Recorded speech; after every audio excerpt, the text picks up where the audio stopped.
Shalom, jumpa kembali. Hari ini kita akan belajar sebuah pelajaran dengan judul besar, Pendeta Penikmat Persepuluhan, Semuanya Salah. Judul besarnya dari video saya berseri kali ini adalah Pendeta Penikmat Persepuluhan, Semuanya Salah. Hari ini judul kecilnya adalah kesalahan yang pertama, tidak melakukan semua ketetapan yang berlaku dalam hidup sebagai seorang suku Lewi. Tidak melakukan semua ketetapan yang berlaku dalam hidup sebagai seorang suku Lewi. Saudara yang dikasihi oleh Tuhan, saya tidak bicara untuk lingkup yang luas mengenai hukum Taurat, tetapi saya akan bicara secara khusus dalam lingkup yang kecil hukum Taurat yang terkait dengan persepuluhan yang dilakukan oleh begitu banyak, dalam tanda kutip, teman-teman yang menjalankannya dengan gereja-gereja dengan merek tertentu.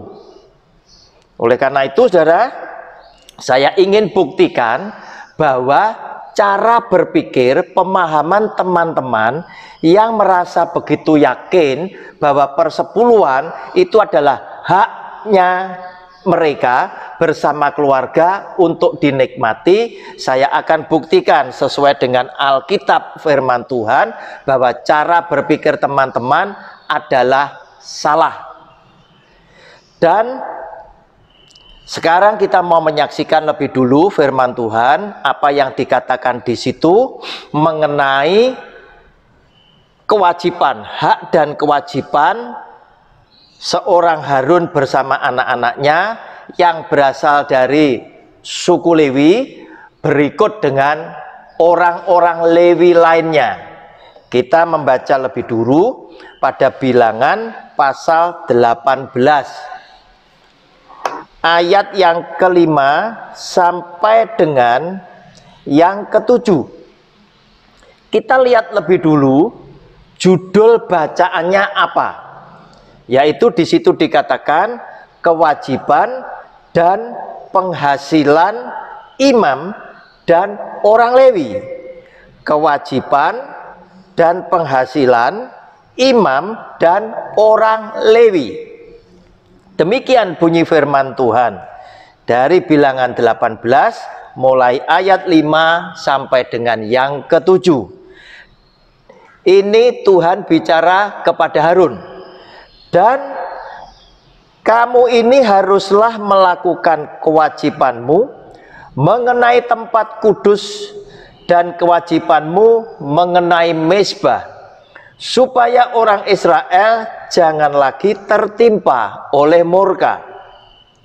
Sesungguhnya aku ini telah mengambil saudara-saudaramu orang Lewi dari tengah-tengah orang Israel sebagai pemberian kepadamu, sebagai orang-orang yang diserahkan kepada Tuhan untuk melakukan pekerjaan pada kemah pertemuan.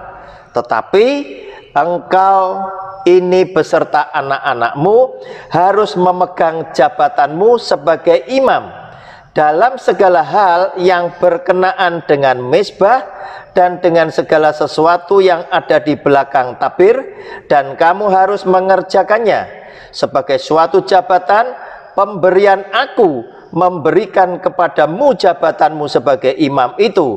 Tetapi orang awam yang mendekat harus dihukum mati. Saudara, diputuskan sama Tuhan, Harun dan anak-anaknya harus menjadi imam. Mereka bekerja pada kemah pertemuan. Dibantu oleh siapa? Bukankah Harun dan anak-anaknya berasal dari suku Lewi? Betul, oleh karena Harun adalah imam pertama yang ditunjuk, dipilih oleh Tuhan, Tuhan senang. memutuskan Harun dan anak-anaknya turun-temurun mereka yang menjadi imam Allah. Mereka bekerja di kemah pertemuan dan mereka butuh orang-orang lain yang membantunya. Oleh karena itu Tuhan memberikan persepuluhan kepada suku Lewi, yaitu yang terdiri dari Harun dan keluarganya juga, termasuk suku Lewi yang lain. Bisa saja anaknya Musa, anaknya Miriam, anaknya suku Lewi yang lain. Namun apa yang terjadi lewat apa yang dipaparkan ini tadi, bahwa ternyata yang bisa menjadi imam hanyalah Harun dan anaknya yang laki-laki jadi imam. Nah saudara, suku Lewi itu adalah orang kepunyaan Tuhan yang oleh Tuhan sengaja diberikan kepada Harun dan anak-anaknya dengan maksud dan tujuan supaya orang-orang Lewi yang adalah juga saudaranya Harun dan anak-anaknya ini tadi membantu mereka bertugas pada kemah pertemuan. Dan Tuhan tidak izinkan orang awam boleh mendekat di situ. Karena apa? Dikatakan di dalam ayat yang ke-7, tapi orang awam yang mendekat harus dihukum mati. Berarti penata layanan juga harus berasal dari suku Lewi yang disebut dengan orang-orang Lewi, yaitu orang-orang yang berasal dari suku Lewi yang tidak bisa jadi imam, tetapi oleh Tuhan diserahkan kepada Harun dan anak-anaknya untuk membantu menolong mereka mengerjakan segala tugas pekerjaan berkaitan dengan kemah pertemuan. Nah saudara, kesalahan yang pertama yang dibuat oleh teman-teman hamba Tuhan zaman sekarang, mereka sedang menganalogikan bahwa kemah pertemuan itu sama dengan gereja yang digembalakan oleh mereka pada zaman sekarang. Sekarang pertanyaannya, di dalam gereja yang Anda gembalakan, apakah benar ada imam dan penata layanan? Tentunya jawabnya benar, karena seorang hamba Tuhan pasti tidak bisa menyelenggarakan ibadah tanpa dibantu oleh teman-teman yang lainnya, penata layanan yang lainnya, yaitu ada WL, ada singer, ada pemain musik, ada yang bersihkan ruang ibadah, ada yang mengurusi peralatan ibadah pada waktu perjamuan suci dan lain sebagainya, juga ada yang menjaga keamanan dan lain sebagainya. Dan itu kita sebut sebagai penata layanan.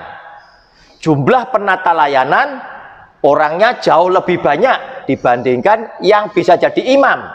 Imam hanya Harun dan anak laki-lakinya.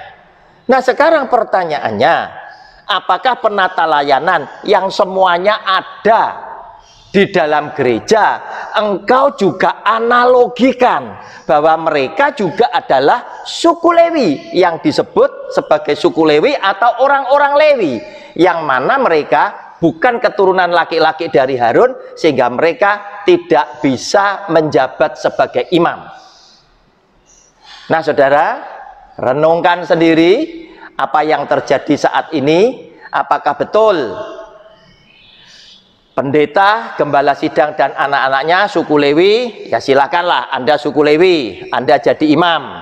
Tetapi apakah dalam satu gereja yang menyelenggarakan ibadah, imam dan anak-anaknya bisa menyelenggarakan? Jawabnya tentu tidak, harus dibantu oleh penata layanan lainnya. Terus apa kesimpulannya? Penata layanan lainnya juga suku Lewi atau bukan?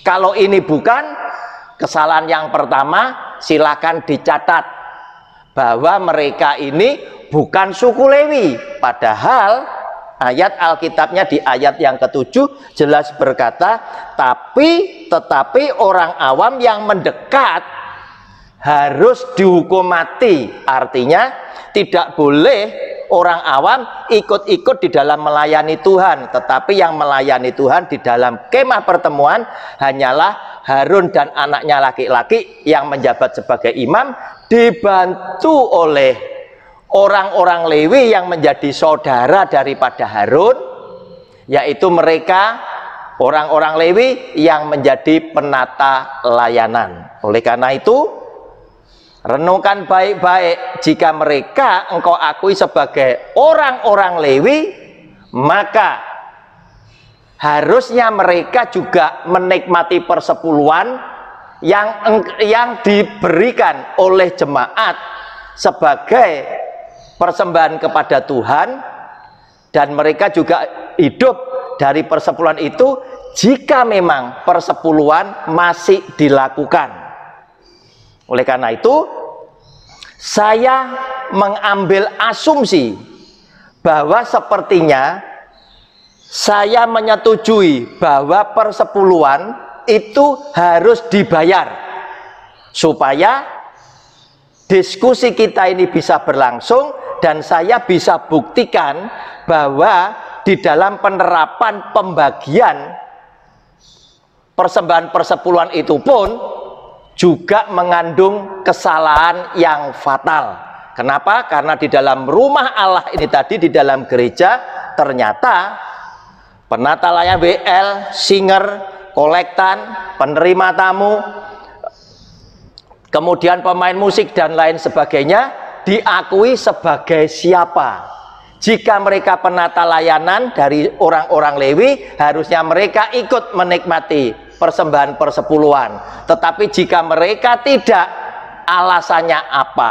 Oleh karena itu, nantikan video saya yang lainnya, kita akan ungkap kesalahan-kesalahan yang berikutnya. Shalom, Tuhan Yesus memberkati.